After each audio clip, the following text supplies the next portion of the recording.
আসসালামু আলাইকুম সবাইকে। আশা করি মহান আল্লাহর অশেষ রহমতে সকলে অনেক ভালো আছো এবং সুস্থ আছো। তো আজকে আমরা যেটা শুরু করতে যাচ্ছি সেটা হচ্ছে রসায়নের ঝিনাইদহ ক্যাডেট কলেজে। তো কারোর সাথে এটা মেলার কথা না, কারণ আমারটা আসলে সবার চেয়ে সম্ভবত 1 বা 2 বছর আগে, কারণ আমি এটা 2019 সালে কিনে ফেলেছিলাম যখন 9-এ ছিলাম। টেস্ট পেপারগুলো তখনই কেনা শেষ। তো বুদ্ধি থাকলে আর একটু পরে কিনতাম, তবে যেহেতু নাই কিছু করার নেই। তো যাই হোক, কারোর সাথে মিলবে না, তাই প্রশ্নটা দিয়ে দিব।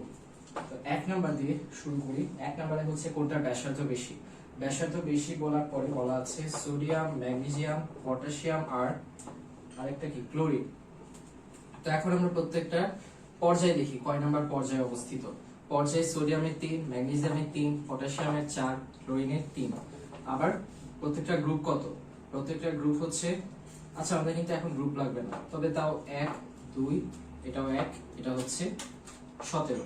তো এখন আমরা জানি যে গ্রুপ যত, গ্রুপের ক্ষেত্রে একটা গ্রুপ আর একটা পর্যায় দুইটা দিয়ে মনে রাখতে হবে। একটা গ্রুপ আর একটা পর্যায়। তো গ্রুপের ক্ষেত্রে আমরা জানি যে যত যত নিচে যায় ততই কি আকার বেশি, যত নিচে যায় তত আকার বেশি। ঠিক আছে, যত নিচে তত আকার বেশি। আর পর্যায় হচ্ছে যত বেশি একটা গ্রুপে, যেমন এটা হচ্ছে 1 নাম্বার গ্রুপ। 1 নাম্বার গ্রুপে যত নিচে যাব আকার তত বেশি হবে। এবং যখন আমরা পর্যায় দেখব, একই পর্যায়ে 3 নাম্বার পর্যায়ের ক্ষেত্রে যত বামে আসব তত আকার বেশি হবে। যত বামে তত আকার বেশি, যত বামে তত বাড়ে, যত বামে তত বাড়ে আকার। তো এখন এখান দিয়ে আমরা মিলিয়ে দেখি গ্রুপের ক্ষেত্রে নিচে, ঠিক আছে, পর্যায়ের সংখ্যা বেশি হইলে আমরা কি বলতে পারবো, গ্রুপে সে নিচে আছে। যেমন গ্রুপের 1 নম্বরে যেটা আছে, একটা গ্রুপের 1 নম্বরে যে আছে, 1 নম্বর গ্রুপের 1 নম্বরে হাইড্রোজেন, হাইড্রোজেনের পর্যায় দিলে 1। তারপরে আছে হচ্ছে লিথিয়াম, লিথিয়ামের পর্যায় 2, আকার আর একটু বড়। এভাবে করে গ্রুপে যত নিচে যাব দেখা যাবে এক সময় 4 নাম্বার পর্যায়ে, 5 নাম্বার, 6 নাম্বার এভাবে আসছে। তো এখন একই ভাবে আমরা দেখতে পাচ্ছি এদের তেলে পর্যায় যত বাড়ছে পর্যায় সংখ্যা ততই কি হচ্ছে আকার বাড়ছে। তো এখানে আকার কেন বাড়ছে, কারণ হাইড্রোজেনের একটা কক্ষপথ, লিথিয়ামের 2টা, একটা বেড়ে গেল আকার বাড়লো। তারপরে 4 নম্বরে এসে পটাশিয়ামের হবে 1 2 3 এবং 4, 4টা কক্ষপথ, আকার কিন্তু অনেকখানি বেড়েছে, আকার অনেকখানি বেড়ে যাবে তখন। তার মানে 3 নাম্বার কক্ষপথ যাদের, 3 নাম্বার পর্যায়ে যাদের, তাদের চেয়ে অবশ্যই 4 নাম্বার পর্যায়টা বেশি হবে, কারণ যত নিচে যাবে যত পর্যায় একটা করে বাড়বে কক্ষপথের সংখ্যাও একটা করে বাড়বে। তাহলে আমরা বুঝতে পারছি 1 নম্বরের উত্তর পটাশিয়াম। পটাশিয়ামের যেহেতু পর্যায় বেশি হলে আমরা কি বলতে পারবো, আকার বেশি, আকারে বড়। এরপর 2 নম্বরে সোডা অ্যাশে কার্বনের শতকরা পরিমাণ কত। সোডা অ্যাশ কি Na2CO3 হচ্ছে সোডা অ্যাশ। তো সোডা অ্যাশের যে আণবিক ভর কত, সোডিয়ামের ক্ষেত্রে 23 দুগুণে হচ্ছে 46 প্লাস 12 প্লাস 16 গুণ 3 হচ্ছে 48, আসে হচ্ছে 106। তো 106 যখন আসলো, 106 আসার পরে এটা যে আমরা হিসাবটা করি, হিসাব করলে কত আসবে। হিসাব করার নিয়ম হচ্ছে যে মৌলের শতকরা সংযুতি বের করতে যাব, তার যে ভর, তার ভরটা হচ্ছে উপরে, কার্বনের ভর 12 উপরে দিলাম, আর যে যৌগ থেকে আমরা বের করছি সেই যৌগের আণবিক ভরটা আমরা নিচে রাখবো। তো এটার সোডিয়াম কার্বনেট অর্থাৎ সোডা অ্যাশের যে ভর, সে ভর হচ্ছে 106 নিচে রাখলাম। এটাকে আমরা এরপর পার্সেন্টেজে নিয়ে যাব, 100% দিয়ে গুণ করে। তো এখন 100% দিয়ে যদি গুণ করি, ক্যালকুলেটরে হিসাব করার পরে আমার মান আসবে 11.32%। তাহলে এটা হচ্ছে আমার উত্তর। তাহলে আমার সূত্রটা মনে রাখতে হবে, যেই মৌলের শতকরা সংযুতি বের করতে চাবো কোনো যৌগের মধ্যে, সেই মৌলটার ভর উপরে থাকবে, যৌগটার ভর নিচে থাকবে, 100% দিয়ে গুণ করে দিব। এটা হচ্ছে শতকরা সংযুতি 2 নম্বরে। এরপর 3 নম্বরে কোনটি চাপের সর্বোচ্চ পরিমাণ সংকুচিত হবে। যে এখানে আছে N2H2O, তারপর লবণ এবং চিনি। এখন আমরা একটা জিনিস জানি যে কি বলা যায়, আন্তঃআণবিক শক্তি, সেটার ব্যাপারে। অর্থাৎ একটা অণুর মধ্যে, একটা পদার্থের ভেতরে প্রত্যেকটা পরমাণু যেগুলো আছে, সেই আন্তঃআণবিক অণুদের মধ্যে যে শক্তিটা, ঠিক আছে, আন্তঃআণবিক শক্তি, এই শক্তিটা কিসের উপর নির্ভর করে, আকর্ষণের উপর, যে একটা কত টাইটলি, একটা কত শক্তিশালী ভাবে আরেকটাকে আকর্ষণ করছে, একটা কত পাওয়ার দিয়ে আরেকটাকে আকর্ষণ করছে এটার উপর। তো যেমন এখানে প্রথমটা দ্বিতীয়টার মাঝখানে যদি দূরত্বটা আরো কমে যায়, এতটুকু দূরত্ব আসে, তার মানে কি তাদের আকর্ষণ বেড়ে গিয়েছে। তো একইভাবে আমরা দেখতে পাবো যে কঠিন পদার্থগুলোর মধ্যে যেমন চিনি, লবণ, এগুলোর মধ্যে দেখা যায় যে আকর্ষণটা অনেক বেশি, পাওয়ার অনেক বেশি থাকে, এই জন্যই তারা কঠিন। তরলের মধ্যে আকর্ষণটা কম থাকে, এই জন্য তারা কঠিন হয় না, কঠিনের পরের স্তরে চলে যায়, তরল হয়ে যায়। আর তরলেরও যদি আবার শক্তি আরো কমে যায়, এই যে কঠিন, কঠিন থেকে তরল, তরল থেকে যদি একটার সাথে আরেকটা আকর্ষণ আরো কমে যায়, তখন আমরা কি বলতে পারবো, এটা তখন বায়বীয় হয়ে যাচ্ছে। অনেক কমে গেলে, আকর্ষণ যদি অনেক কমে যায়, প্রায় নেই বললেই চলে, সেটা কি হয়ে যাচ্ছে, বায়বীয় হয়ে যাচ্ছে। তাহলে তার মানে আমাদের N2 যেটা আছে, N2 গ্যাস, এই গ্যাসের মধ্যে কি আন্তঃআণবিক আকর্ষণ বা আন্তঃআণবিক শক্তি যেটা আছে, এই আন্তঃআণবিক শক্তিটা কিন্তু অনেক কম। অনেক কম যেহেতু, যাদের আন্তঃআণবিক শক্তি অনেক কম তাদেরকে সংকুচিত করা অনেক সহজ, কারণ তাদের মধ্যে কিন্তু শক্তি কম। শক্তি কম হলে তুমি যখন তাদের উপর ফোর্স অ্যাপ্লাই করবা, অর্থাৎ তাদের উপর যখন শক্তি দিচ্ছ, বল প্রয়োগ করছো, তখন তারা সংকুচিত হওয়ার সময় কিন্তু তোমার উপর বিপরীত বল তেমন প্রয়োগ করতে পারবে না, কারণ তাদের অলরেডি কি শক্তিটা কম, শক্তি অনেক কম। কিন্তু চিনি, লবণ, ইট, এই সমস্ত কঠিন পদার্থের শক্তি অনেক বেশি, তাই তাদের সংকুচিত করতে চাইলে তারাও উল্টা ফোর্স অ্যাপ্লাই করবে, তখন তুমি কিন্তু তাদেরকে সংকুচিত করতে পারবে না, বরং তোমার কাছে এটা কঠিন মনে হবে। কিন্তু এই যে N2 যে গ্যাস আছে, গ্যাসটা সংকুচিত করার ক্ষেত্রে কঠিন মনে হবে না, কারণ কি, কারণ এরা কিন্তু অলরেডি আন্তঃআণবিক শক্তি কম, যাদের শক্তি কম তাদের সংকুচিত করা সহজ। আমার উত্তর হচ্ছে N2 অর্থাৎ নাইট্রোজেন। তো এরপরে হচ্ছে লেডের ল্যাটিন নাম কি, লেডের ল্যাটিন নাম হচ্ছে প্লাম বাম। এখান থেকে আমরা প্রতীক পাই পি বি, অর্থাৎ প্রথম আর 1 2 3 4 5, প্রথম এবং পঞ্চম বর্ণের যৌগ লেড। তাহলে লেডের ল্যাটিন নাম হচ্ছে প্লাম্বাম, এটা একদম মুখস্থ একটা জিনিস, লেডের ল্যাটিন নাম প্লাম্বাম। এরপর কোন রশ্মি ক্ষতিকর ব্যাকটেরিয়া মেরে ফেলে, এটাও মুখস্থ, এটা গামা রশ্মি। গামা রশ্মি ব্যাকটেরিয়াকে মেরে ফেলে, এবং আমরা এই তেজস্ক্রিয় রশ্মি আলফা, বিটা, গামা, এদের মধ্যে যে গামা রশ্মিটা আছে, আলফা, বিটা, গামা, এদের গামা রশ্মি, এই গামা রশ্মিটা ব্যবহার করে আমরা ক্যান্সার কোষগুলো ধ্বংস করতে পারি। যে ক্যান্সার কোষ থেকে ক্যান্সার কোষ ধ্বংস করতে গামা রশ্মি ব্যবহার করা হয়। এরপর আমরা একটা উদ্দীপক দিয়েছে X Y Z, তিনটা মৌলের পারমাণবিক সংখ্যা 12 13 এবং 17। এখন বলেছে যে X অধিকতর ধাতব বৈশিষ্ট্য প্রদর্শন করে। 1 নাম্বার, X অধিকতর ধাতব বৈশিষ্ট্য প্রদর্শন করে, এটা কি ঠিক কিনা? আমরা জানি, আমরা এদেরকে দেখি, এটা হচ্ছে ম্যাগনেসিয়াম, এটা অ্যালুমিনিয়াম, এটা ক্লোরিন, এগুলো আমাদের মনে রাখতে হবে যে কোনটার পারমাণবিক সংখ্যা কোন মৌল নির্দেশ করে। তো এখন ম্যাগনেসিয়াম, অ্যালুমিনিয়াম আর ক্লোরিন প্রত্যেকটাই কি 3 নাম্বার পর্যায়ে। ম্যাগনেসিয়ামের গ্রুপ হচ্ছে 2, অ্যালুমিনিয়ামের 3 আর ক্লোরিনের 17। তো এখন 2 3 17 হচ্ছে এদের গ্রুপ। তো গ্রুপ অনুযায়ী আমরা বুঝতে পারছি যে 2 3 17 হচ্ছে এদের গ্রুপ। তো গ্রুপগুলোর মধ্যে যত একটা পর্যায়ে যত বামে আসা হবে, ততই তার ধাতব বৈশিষ্ট্য কি হবে, ধাতব বৈশিষ্ট্য বৃদ্ধি পাবে, ধাতব বৈশিষ্ট্য বাড়বে। যত বামে আসবে তত ধাতব বৈশিষ্ট্য বাড়বে। তাই আমরা কি বলতে পারি, সবচেয়ে বেশি ধাতব বৈশিষ্ট্য প্রদর্শন করবে ম্যাগনেসিয়াম। তাহলে 1 নাম্বারটা সঠিক। 2 নাম্বারে বলেছে Y অধিকতর ধাতব বৈশিষ্ট্য প্রদর্শন করে। Y হচ্ছে অ্যালুমিনিয়াম কি অধিকতর ধাতব বৈশিষ্ট্য প্রদর্শন করবে? ওর বামে তো ম্যাগনেসিয়াম আছে, আমরা জানি সব বেশি বামে যে সে বেশি ধাতব বৈশিষ্ট্য প্রদর্শন করবে। তার মানে অ্যালুমিনিয়ামের চেয়ে বেশি ধাতব বৈশিষ্ট্য প্রদর্শন করবে ম্যাগনেসিয়াম, অ্যালুমিনিয়ামের চেয়ে বেশি ধাতব বৈশিষ্ট্য এই ম্যাগনেসিয়াম প্রদর্শন করবে। তাই আমাদের 2 নাম্বারটা কিন্তু ঠিক না, অ্যালুমিনিয়াম না বরং ম্যাগনেসিয়াম বেশি ধাতব বৈশিষ্ট্য প্রদর্শন করবে। এরপরে 3 number, গলনাঙ্ক xy2 is greater than yz3,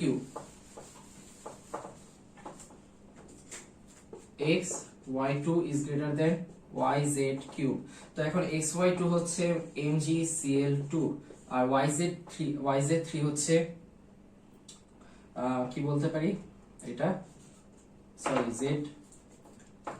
ZmZ2 R yz3 aluminium chloride. তো এখন এদের মধ্যে এটা হচ্ছে গলনাঙ্কের তুলনা করেছে, ম্যাগনেসিয়াম ক্লোরাইড হচ্ছে আয়নিক, স্বাভাবিকভাবে এটা কি আয়নিক বন্ড, আয়নিক বন্ড দিয়ে যুক্ত। তো এখন আয়নিক আর LCl3 দেখলে মনে হয় যে ধাতু অধাতু, এটা তো আয়নিক হওয়া উচিত, কিন্তু এইচএসসি তে একটা নীতি আছে যেটা হচ্ছে ফাজানের নীতি। ফাজানের নীতি অনুসারে LCl3 এর মধ্যে যে তড়িৎ ক্রিয়াত্মকতার পার্থক্য, এই পার্থক্যটার যে মান, সেই মানটার কারণে এরা আয়নিক না, বরং এটা কি করে, এরা কোভ্যালেন্ট বন্ড অর্থাৎ সমযোজী যৌগ হিসেবে আচরণ করে, কোভ্যালেন্ট হিসেবে আচরণ করে। আর যেহেতু কোভ্যালেন্ট বা সমযোজী, তার মানে এদের গলনাঙ্ক কিন্তু আয়নিকের চেয়ে কম, কারণ কোভ্যালেন্ট বন্ড এর যে মধ্যে আকর্ষণ শক্তিটা আছে, সেই আকর্ষণটা কিন্তু আয়নিকের চেয়ে দুর্বল, তাই তাদের ভাঙতে কম শক্তি প্রয়োগ করতে হয়।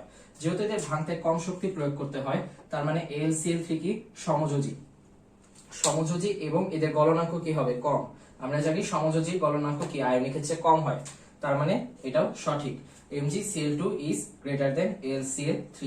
ইনফ্যাক্ট এই যে MgCl2 যেটা আছে আয়নিক বন্ড, আয়নিক বন্ডের যে গলনাঙ্ক, এটা কিন্তু LCl3 এর চেয়ে অনেক বেশি হবে। তার মানে আমাদের 3 নাম্বারটাও ঠিক, xz2 is greater than yz3।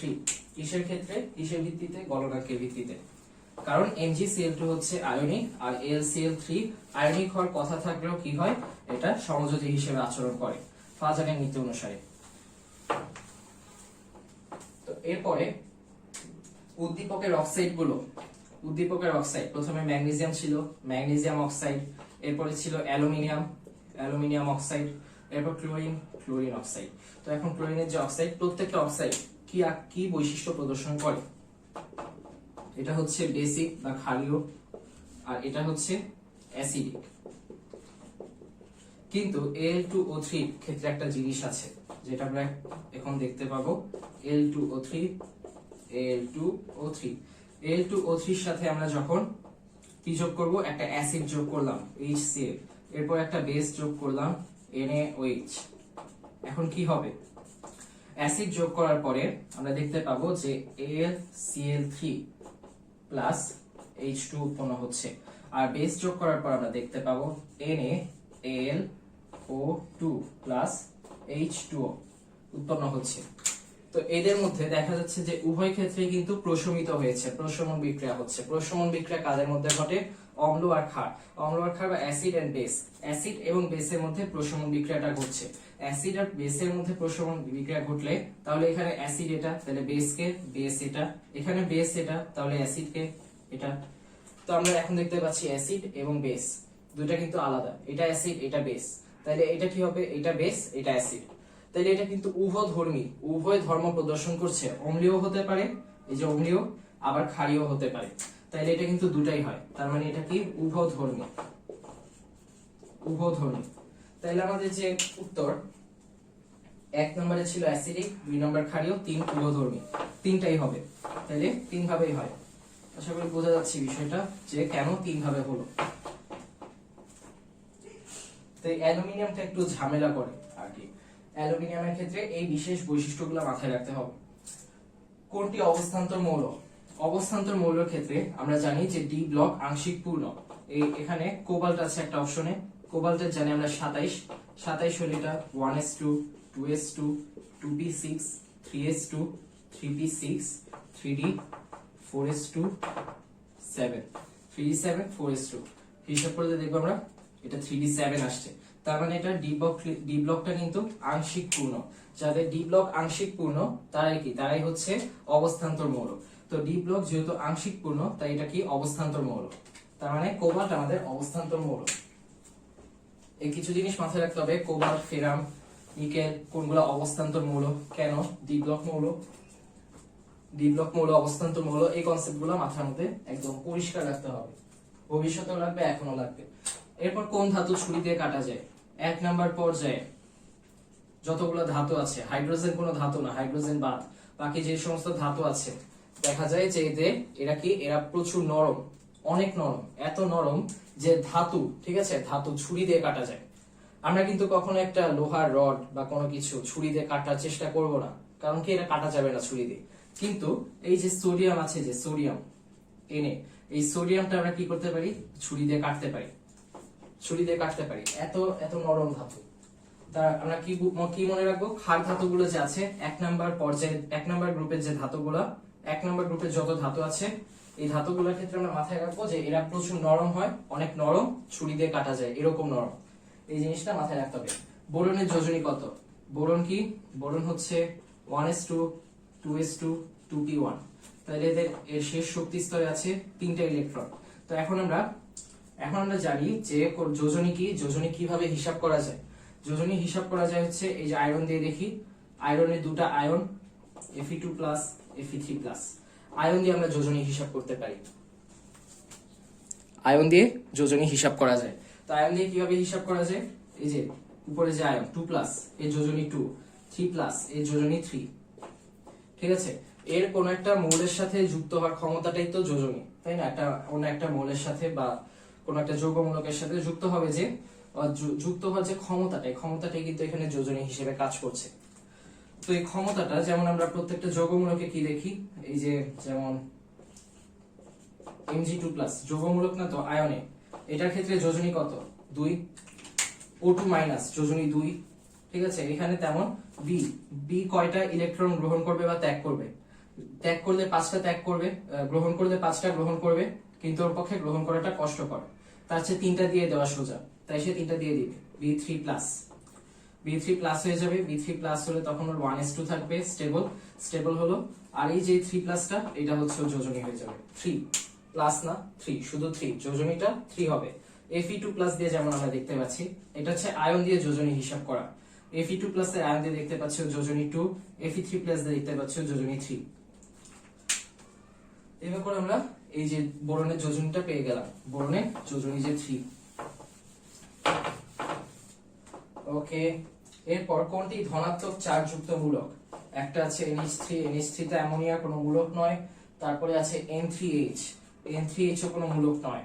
এরপর OH- বলা হয় যেটাকে, সেটা হচ্ছে হাইড্রক্সিল মূলক,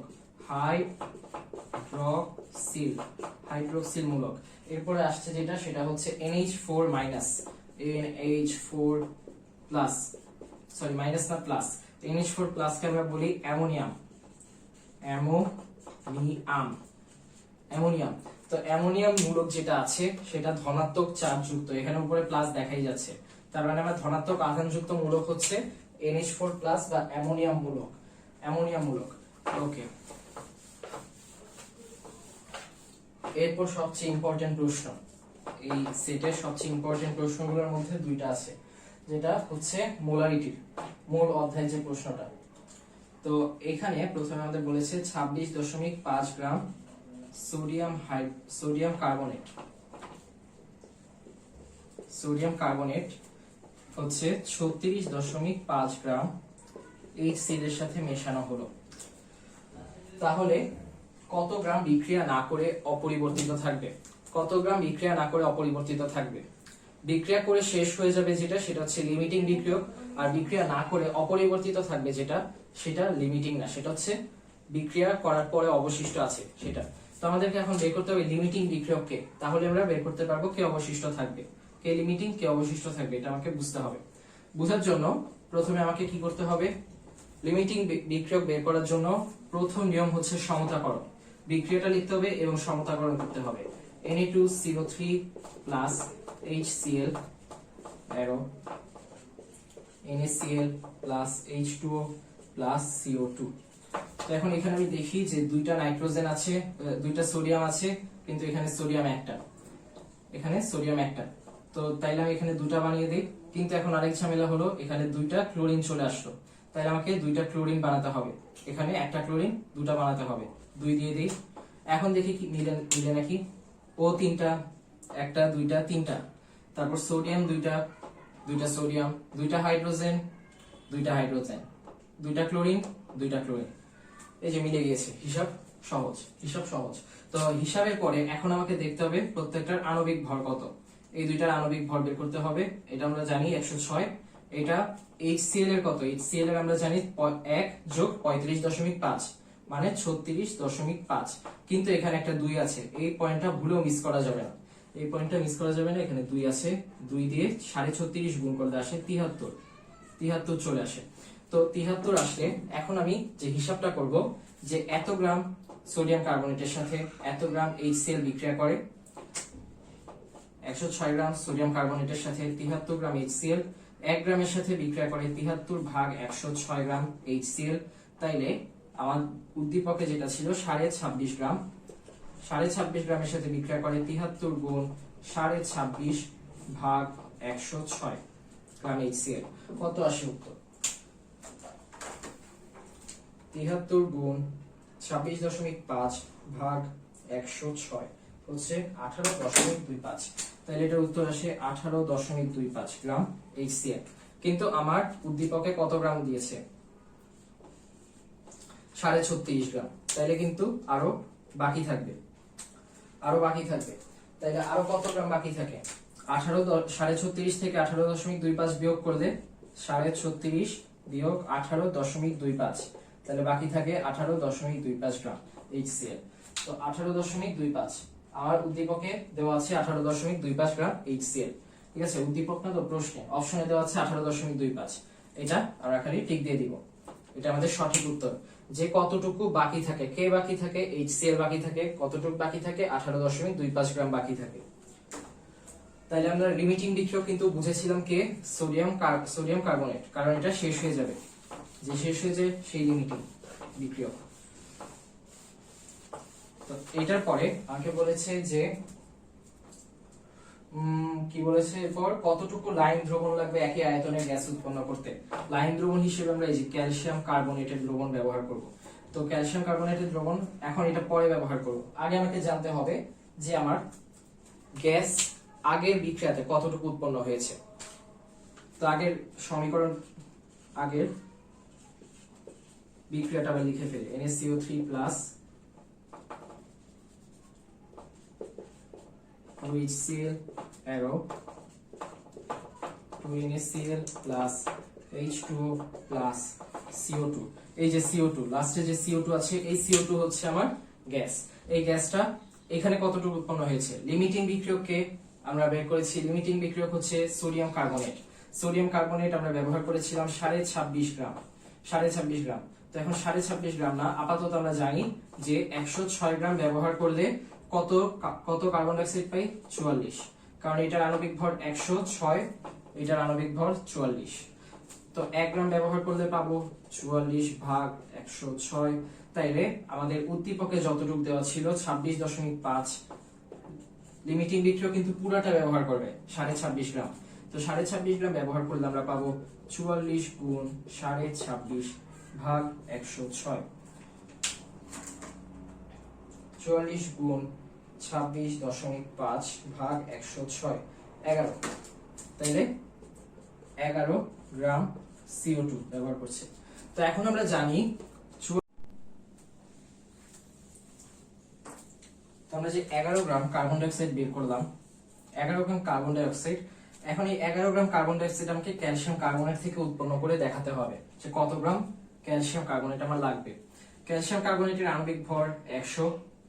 এটা থেকে আমরা যখন তাপ দিয়ে ভাঙবো, ভাঙার পরে আমরা ক্যালসিয়াম অক্সাইড প্লাস CO2 পাবো। তো এখন এই CO2 এর মানটা হচ্ছে 44। তাহলে 100 গ্রাম থেকে আমরা পাচ্ছি 44, 1 গ্রাম থেকে আমরা পাচ্ছি 44 ভাগ 100। আর উল্টা লিখলাম তো, হ্যাঁ। আচ্ছা, তো এখন 44 গ্রাম থেকে আমরা পাচ্ছি হচ্ছে 100, 1 গ্রাম থেকে আমরা পাচ্ছি 100 ভাগ 44। আর 11 গ্রাম থেকে আমরা পাচ্ছি 11 গুণ 100 ভাগ 44,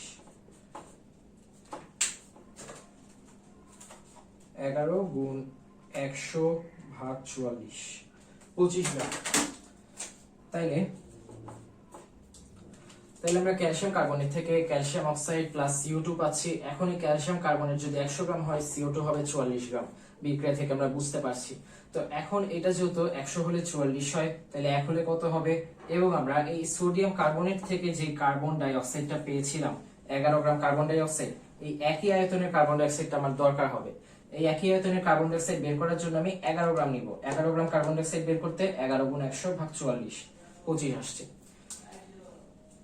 তো এটাই, আর কিছু না। তাহলে আমাদের 25 গ্রাম উত্তর।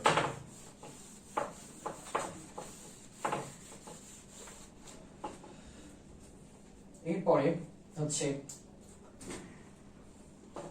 204 plus zinc is equal to zinc sulphate plus কু।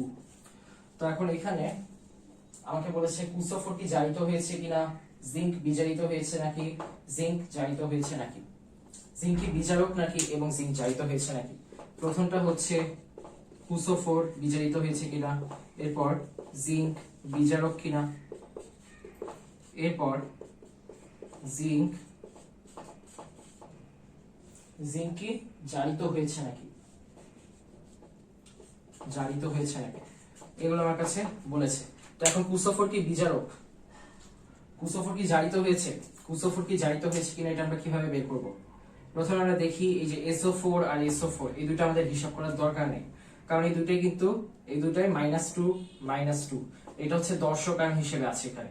তো আমাদের মেইন যে হিসাবটা হবে কপার নিয়ে, কুসোফোর কি বিজারিত হয়েছে নাকি এই হিসাবটা করতে হলে, কুসোফোর জারিত হয়েছে নাকি হিসাবটা করতে হলে আমার কপার দেখতে হবে। এটা যেহেতু -2 তার মানে এটা +2 হবে, জিঙ্ক +2 0, এটা কি হবে, এটা 0 কারণ এটা মুক্ত অবস্থায় আছে। তাইলে এখন +2 থেকে কপার +2 থেকে কততে গিয়েছে, 0 তে গিয়েছে। তার মানে কপারের কি হয়েছে, বিজারণ হয়েছে, কপার বিজারিত হয়েছে, জারিত হয়নি। প্লাস থেকে যখন কমেছে, মান যখন কমে যায়, কমলে তখন কি হয়, বিজারিত হয়, বিজারণ হয়। আর মান যখন বেড়ে যায়, যেমন জিঙ্কের 0 থেকে +2 হয়েছে, তার মানে জিঙ্ক কি হয়েছে, জিঙ্ক এর জারণ হয়েছে। জিঙ্কের ক্ষেত্রে 0 থেকে +2 হয়েছে অর্থাৎ বেড়েছে, বারণ মানে জারণ, ঠিক আছে, বারণ মানে হচ্ছে জারণ হয়েছে। জিঙ্কের কি হয়েছে, জারণ হয়েছে, জারণ হয়েছে, বারণ জারণ। তো এখন বারণ হয়েছে যেহেতু জিঙ্কের মানে বেড়ে গিয়েছে, তার মানে জিঙ্কের জারণ হয়েছে। তো এই ক্ষেত্রে আমরা কি বলতে পারি, যার জারণ হয় তাকে কিন্তু আবার একটা বিশেষ নামে ডাকা হয়, সেটা হচ্ছে বিজারক। যার জারণ হয় সে বিজারক, আর যার বিজারণ হয় সে হচ্ছে জারক। যার জারণ হয় সে বিজারক, আর যার বিজারণ হয় সে জারক, মানে দুইটা উল্টা, ঠিক আছে। লাস্টে যেটা ক আছে বুঝতে হবে সেটা উল্টা, বিজারক হলে বুঝতে হবে সেটা জারণ হচ্ছে আসলে, আর যখন জারক হবে তখন বুঝতে হবে সেটা বিজারণ হচ্ছে। তার মানে জিঙ্ক কি, জিঙ্ক হচ্ছে বিজারক, কারণ জিঙ্কের জারণ হচ্ছে, জারণ কার হয়, বিজারকের জারণ হয়। আর জারিত কে হয়, যার জারণ হচ্ছে সেই জারিত হয়, জারণ হলে জারিত হয়, বিজারণ হলে বিজারিত হয়। তার মানে জিঙ্কের যেহেতু জারণ হচ্ছে 0 থেকে +2, জিঙ্ক জারিত হচ্ছে। আর কপার সালফেট কি জারিত হয়েছে না বিজারিত হয়েছে, +2 থেকে 0 হয়েছে মানে হচ্ছে বিজারণ, কমেছে মানে বিজারণ হয়েছে, কমেছে মানে বিজারণ হয়েছে, যেহেতু কমেছে বিজারণ হয়েছে। বিজারণ কার হয়, যার হয় সে বিজারিত হয়, সে জারক সে বিজারিত হয়। তো তাহলে কপার সালফেট কিন্তু আমাদের এখানে উদ্দীপকে বলেছে, প্রশ্নে বলেছে যে কপার সালফেট কি জারিত হয়েছে কিনা। কপার সালফেট কিন্তু জারিত হয়নি, বিজারিত হয়েছে, বিজারণ হয়েছে। তো এটা আমাদের বুঝতে হবে এই জিনিসটা, বিজারক, জারক, জারণ, বিজারক টার্মগুলোর অর্থ কি, কোনটা দিয়ে কাকে বোঝায়। এরপরে Al2O3 plus XHCl, AlCl3 plus H2O, X এর মান কত। তো এই ক্ষেত্রে আমরা একটা কমন যে মিস্টেক করি, কমন ভুল, আমরা ভাবি খালি X এর মানটাই বসাতে হবে, আর কোথাও সমতাকরণের কাজ নেই। কিন্তু সমতাকরণের কাজ আর কোথাও কেন থাকবে না। আমরা এখানে দেখি Al2 আছে, এখানে কি L কয়টা, অ্যালুমিনিয়াম কয়টা, একটা, তাহলে এখানে একটা 2 বসিয়ে দেই, 2 বসালাম। 2 বসানোর পরে আমি কি করতে হবে, আমাকে দেখতে হবে যে ক্লোরিন কয়টা, এখানে ক্লোরিন এখানে 3 দুগুণে 6, 6টা ক্লোরিন, তাহলে এখানে আমি 6টা বসাই, আপাতত 6 বসিয়ে দেখি হয় নাকি। 6 বসালাম, 6 বসানোর পরে আমার এখানে হাইড্রোজেন 6টা, এখানে হাইড্রোজেন 2টা, তাহলে আমি 3টা হাইড্রোজেন নিয়ে আসলাম, 3টা অক্সিজেন হয়ে গিয়েছে। তাহলে এখানে ও কয়টা আছে, 3টা, তাহলে অক্সিজেন কিন্তু আমার অলরেডি 3টা আছে। এখন সবগুলা দেখি, Al2 2টা, অ্যালুমিনিয়াম 2টা, অ্যালুমিনিয়াম 2টা, অক্সিজেন 3টা, অক্সিজেন 3টা, তারপর 6টা হাইড্রোজেন, 6টা হাইড্রোজেন, তারপর ক্লোরিন 6টা, এই যে ক্লোরিন 6টা। সমতাকরণ হয়েছে, হয়েছে। তাহলে আমার x এর মান কত হবে, x এর মান হবে 6। সমতাকরণ করার ক্ষেত্রে আমাকে খালি ডান আর বামগুলো মিলাতে হবে। ডান আর বামে দেখতে হবে যে অ্যালুমিনিয়াম তো এখানে 2টা, এখানে একটা কেন দিব, 2 বসিয়ে দিব। তারপর দেখবো যে হাইড্রোজেন তো এখানে 6টা, এখানে তো 2টা, 3 বসিয়ে দিব। মিলাতে হবে।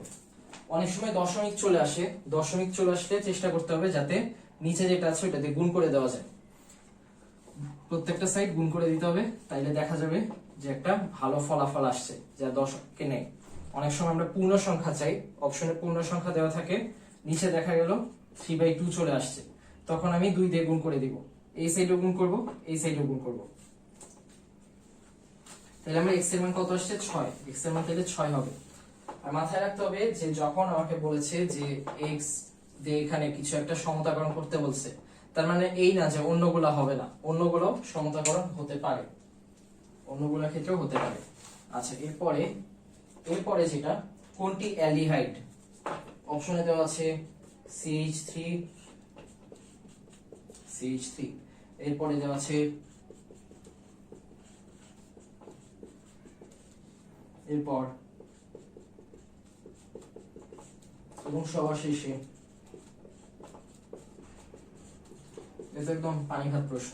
তো আমাদের দেখতে হবে যে এটা কি, এটা হচ্ছে ইথার, মূলক দিয়ে চিনতে হবে আমাদের। এটা কি CO, কার মূলক? কিটোনের। এখানে মূলক কি? CHO, কার মূলক? অ্যালডিহাইডের, এই যে আমরা পেয়ে গেলাম অ্যালডিহাইড। আর এই যে OH, কার মূলক? অ্যালকোহলের, কার মূলক? অ্যালকোহলের। তাহলে আমি কিন্তু সবগুলা মূলক পেয়ে গেলাম, এটা ইথার, এটা কিটোন, এটা অ্যালডিহাইড, এটা অ্যালকোহল। এই তো সহজ বিষয়, মূলকগুলো পেয়ে গেছি আমরা। তো এরপরে আমাদের দেখতে হবে ক্রোমাইটের সংকেত কি। ক্রোমাইটের সংকেত মুখস্থ, FeO, কার সংকেত চেয়েছে? ক্রোমাইটের সংকেত FeO। ক্রোমাইটের মধ্যে কিন্তু আছে ক্রোমিয়াম, ক্রোমিয়াম থাকলে এই যে ক্রোমিয়াম একটা দিয়ে দিলাম, ক্রোমাইট O3 C। অপশন একে ছিল এটা FeOCr2O3, তো এটা কি ফিউ ক্রো O3 ফিউ ক্রো O3, ঠিক আছে, ফিউ ক্রো O3। তো এভাবে হালকা মাথায় নিয়ে নেওয়া যায় ক্রোমাইট কি, ফিউ ক্রো O3 ক্রোমাইট, ফিউ ক্রো O3 ক্রোমাইট, এটা কি ক্রোমাইট। ক্রোমাইটের সংকেত ফিউ ক্রো O3, FeOCr2O3, ফিউ ক্রো O3। আচ্ছা, তো এরপরে বক্সাইট আকরিকের অপদ্রব্য কোনটি? বক্সাইট আকরিকের ক্ষেত্রে অপদ্রব্য কি আসে? আমরা জানি যে বক্সাইট আকরিক যেটা সেটা হচ্ছে Al2O3.2H2O, এটাই মনে হয়, অনেকদিন তো দশম অধ্যায় পড়ি না, তার মানে বক্সাইটের আকরিক এটাই, ঠিক আছে। বক্সাইট, অ্যালুমিনিয়ামের আকরিক হচ্ছে বক্সাইট, বক্সাইটের সংকেত হচ্ছে এটা। তো এখন এর মধ্যে অপদ্রব্য হিসেবে থাকে আয়রন অক্সাইড, এরপর থাকে হচ্ছে টাইটানিয়াম ডাইঅক্সাইড TiO2, এরপরে থাকে হচ্ছে সিলিকন ডাইঅক্সাইড, এরকম জিনিসপত্র থাকে, silicon, iron oxide, TiO2, silicon, এগুলোই হচ্ছে আমাদের অপশনে দিয়েছে আয়রন অক্সাইড, TiO2, সিলিকন, ঠিক আছে। এই তিনটে কিন্তু অপদ্রব্য হিসেবে থাকে, আয়রন অক্সাইড, TiO2, সিলিকন, বক্সাইটের অপদ্রব্য। বক্সাইট কার আকরিক? অ্যালুমিনিয়ামের আকরিক, সংকেত কি? Al2O3.2H2O। এরপরে কোনটির তাপ শোষণ ক্ষমতা বেশি? NO2, H2O, SO2, CO2। এখন এগুলোর ক্ষেত্রে একটা অনেক কমন ব্যাপার হচ্ছে গ্যাস, এটা কি লিকুইড। আরেকটা বিষয় হচ্ছে পানির তাপ ধারণ ক্ষমতার ক্ষেত্রে এটা কি দিয়ে পরিমাপ করি আমরা? যে তাপ ধারকত্ব, ওই যে তাপ ধারণ করার ক্ষমতা, আপেক্ষিক সুপ্ততা, পদার্থবিজ্ঞানে আমরা পড়ে এসেছি, আপেক্ষিক সুপ্ততা সম্ভবত 4200 এরকম হবে, 4200, এই যে S যেটা দিয়ে প্রকাশ করা হয় 4200 পার কেলভিন না কি যেন বলে, যাই হোক ওইটা আমার মাথায় আসছে না, তবে 4200টাই এখানে হবে। H2 এর ক্ষেত্রে 4200 কিছু একটা হবে, এটা হচ্ছে তাপ ধারণ করার ক্ষমতা। এই জন্য আমরা দেখা যায় যে বেশিরভাগ ক্ষেত্রে এই যে গাড়ির ইঞ্জিনে আমরা কি ব্যবহার করি, এই তাপ ধারণ ক্ষমতার জন্য পানি ব্যবহার করা হয়। দেখা যাবে যে গাড়ি ঠান্ডা রাখার জন্য আমরা এই পানি ব্যবহার করছি, কোনো কিছু ঠান্ডা করার জন্য কি করি আমরা? পানি ব্যবহার করি। পানি এই একটা বিশেষ এজেন্ট যেটা সবকিছু তাড়াতাড়ি ঠান্ডা করে দিতে পারে, কারণ কি? ওর তাপ ধারণ করার ক্ষমতা বেশি, ও অনেক তাপ ধারণ করতে পারে। তাপ ধারণ করতে পারে বেশি। এছাড়াও এটা লিকুইড, এটা কি, এটা হচ্ছে গ্যাস, এটা গ্যাস, এটা গ্যাস, এটা গ্যাস। তো এখন একটা কঠিন পদার্থ দেখা যায় যে আমরা অনেকক্ষণ ধরে তাপ দেই, তাপ দেওয়ার পরে সে অনেকখানি তাপ নেয়, তাপ নেওয়ার পরে ধীরে ধীরে লিকুইড হয়, লিকুইড আবার তাপ নেয়, সে তাপ নিচ্ছে নিচ্ছে নিচ্ছে, তারপর হচ্ছে গ্যাস হয়ে যায়। গ্যাস কিন্তু অলরেডি অনেকখানি তাপ নিয়ে ফেলেছে, সে সেই কঠিন ছিল, কঠিন থেকে তাপ নিয়ে হয় তরল হয়েছে, ধরলাম তরল হয়েছে, তরল আবার তাপ নিয়ে কি হচ্ছে, অনেকখানি তাপ নিয়ে গ্যাস হয়েছে। তো এই গ্যাসগুলোকে তাপ নিতে পারছে, গ্যাসগুলোর কিন্তু তখন তাপ ধারণ করার ক্ষমতাটা অনেকখানি কমে গেছে, কারণ সে অলরেডি অনেকখানি তাপ ধারণ করেছে, করে ফেলেছে। কিন্তু H2 যে লিকুইড হিসেবে আছে, লিকুইডের কিন্তু তাপ ধারণ ক্ষমতাটা বেশি, এবং এখানে লিকুইড হিসেবে দিয়েছে পানি, H2O, H2O কে লিকুইড হিসেবে দিয়েছে, যে H2O টা কিন্তু তাপ ধারণ ক্ষমতা অনেক বেশি। এই জন্য আমরা কি বলবো, H2O হচ্ছে এখানে সঠিক উত্তর। এরপরে প্রশ্ন, ল্যাকলেন্স কোষে ক্যাথোড কোনটি? ক্যাথোড কোনটি? একদম মুখস্থ, কার্বন দণ্ড। কার্বন দণ্ড হচ্ছে ল্যাকলেন্স কোষে ক্যাথোড। কোথায়? ল্যাকলেন্স কোষে। কার্বন দণ্ড ল্যাকলেন্স সেলে ক্যাথোড হিসেবে কাজ করে। কার্বন দণ্ড, কোন দণ্ড? কার্বন দণ্ড ল্যাকলেন্স কোষে ক্যাথোড হিসেবে কাজ করে। এরপর কোনটি পানিতে অদ্রবণীয়? NaHCO3 পানিতে কি অদ্রবণীয়? না, কারণ এটা Na+HCO3- এভাবে করে পানিতে দ্রবীভূত হয়। তারপরে আছে হচ্ছে Na2CO3, এটাও Na2 Na+ আর হচ্ছে CO3 এভাবে আসে, Na+CO3 এইভাবে। এরপর হচ্ছে CaHCO3 Ca2+ HCO3-। ওকে, এইভাবে আসছে। কিন্তু লাস্টে যেটা আছে, লাস্টে আছে হচ্ছে ক্যালসিয়াম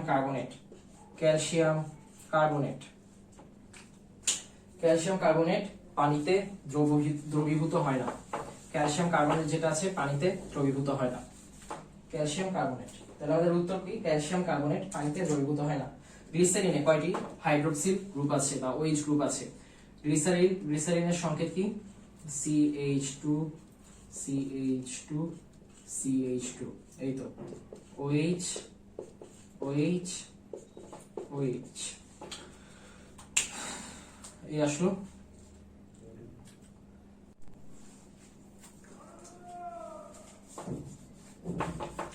আচ্ছা, এই যে তাহলে গ্লিসারিনের সংকেত এটা।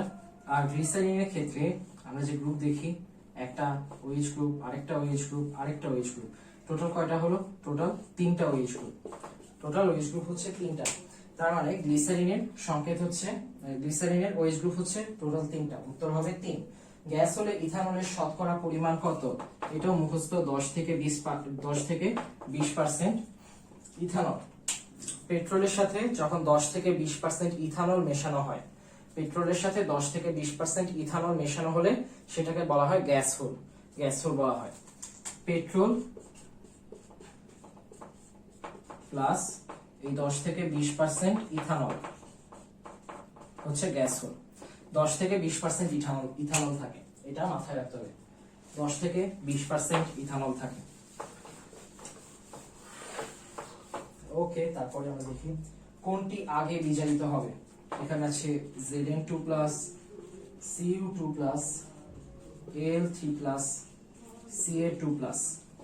তো এদের মধ্যে আমরা সক্রিয়তা সিরিজ দিয়ে দেখি। না কে ম্যাকগাইভার, এলো যেন ফিরে, সোনা আবির হয়, কপার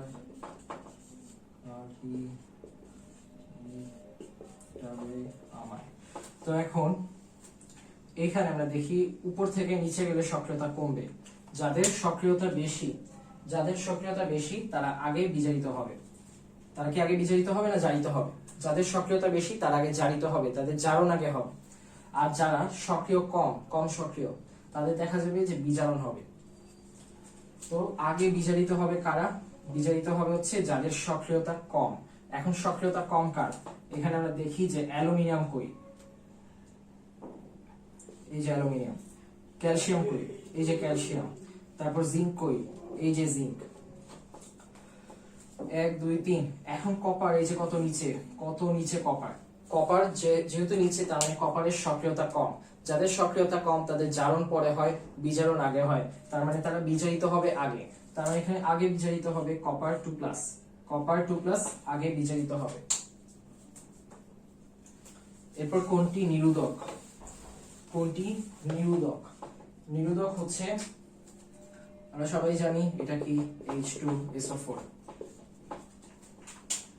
নিরোধন ধর্ম আছে যার, সেটাই হচ্ছে নিরোধক। ওকে, তো যার নিরোধন ধর্ম আছে সেই নিরোধক। তো এখন H2SO4 এর ক্ষেত্রে এই কথাটা আমরা সবাই জানি, বইয়ের মধ্যে যে উদাহরণগুলো আছে H2SO4 কে নিয়েই দেওয়া। তো এখন তাইলে আজ এই পর্যন্তই।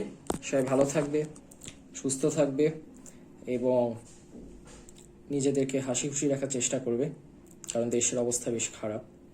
তাই এই আশা ব্যক্ত করি শেষ করছি। আল্লাহ হাফিজ। ভুল ত্রুটি ক্ষমা সুন্দর দৃষ্টিতে দেখবে। আসসালামু আলাইকুম।